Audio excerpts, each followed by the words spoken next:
dan langkah-langkah yang harus segera dilakukan untuk mencegah terjadinya insiden serupa.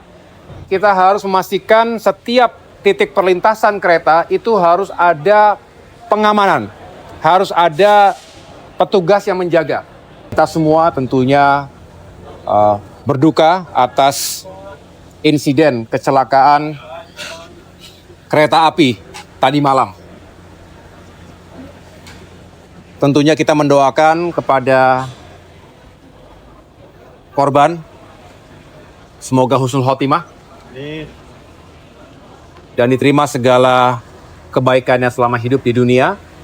Dan tentunya juga kita doakan semoga keluarga ini tinggalkan diberikan ketabahan. Sekaligus yang paling utama tentunya adalah melakukan evakuasi terhadap korban. Dan itu sudah dilakukan. Bisa dikatakan semua sudah berhasil dievakuasi, dikeluarkan dari gerbong yang tertabrak tadi malam. Dan update sampai dengan jam 1 siang tadi, ada 15 orang yang meninggal dunia dan 88 orang yang masih dirawat. Termasuk ada 3 yang tadinya terjepit bisa kita evakuasi dan masih dalam perawatan di rumah sakit.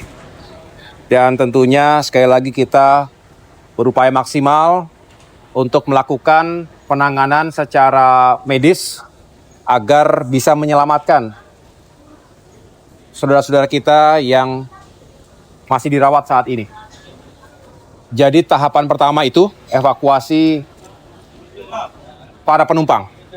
Dan yang kedua adalah proses recovery dari gerbong kereta yang mengalami tabrakan.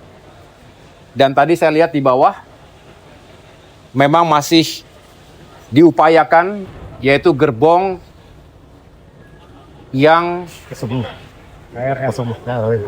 gerbong khusus wanita KRL yang saat ini sekali lagi masih dalam proses evakuasi atau recovery. Tahapan berikutnya adalah normalisasi rute kereta KRL dan semua yang terdampak akibat insiden tadi malam.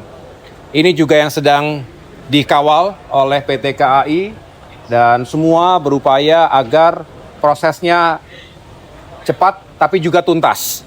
Sesuai arahan Bapak Presiden Prabowo Subianto yang tadi sudah juga secara langsung datang ke lokasi, ke Bekasi ini, tentunya kami semua juga ingin terus melakukan pembenahan, evaluasi dan koreksi yang menyeluruh pada tingkat strategis, tapi juga pada tingkatan operasional dan teknis. Sebenarnya kita sudah mengidentifikasi sejak awal bahwa masih cukup banyak lintasan sebidang di mana rel kereta ini juga bersamaan dengan jalur transportasi darat. Artinya jalan crossing dengan rel kereta. Kita akan investigasi dan saya belum bisa menjelaskan secara final karena KNKT lah yang nanti memiliki otoritas untuk melakukan investigasi secara menyeluruh. Apa penyebab sebenarnya? Dan langkah-langkah yang harus segera dilakukan untuk mencegah terjadinya insiden serupa. Kita harus memastikan setiap titik perlintasan kereta itu harus ada pengamanan, harus ada petugas yang menjaga. Dan tentunya pada tahapan berikutnya kita harus menghadirkan solusi infrastruktur. Apa yang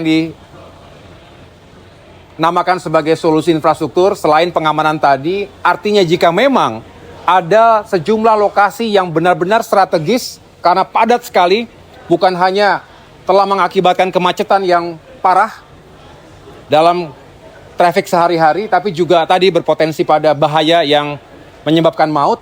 Jadi teman-teman sekalian, saya dapat menyimpulkan bahwa Kejadian semalam, insiden ini bukanlah sesuatu yang ringan.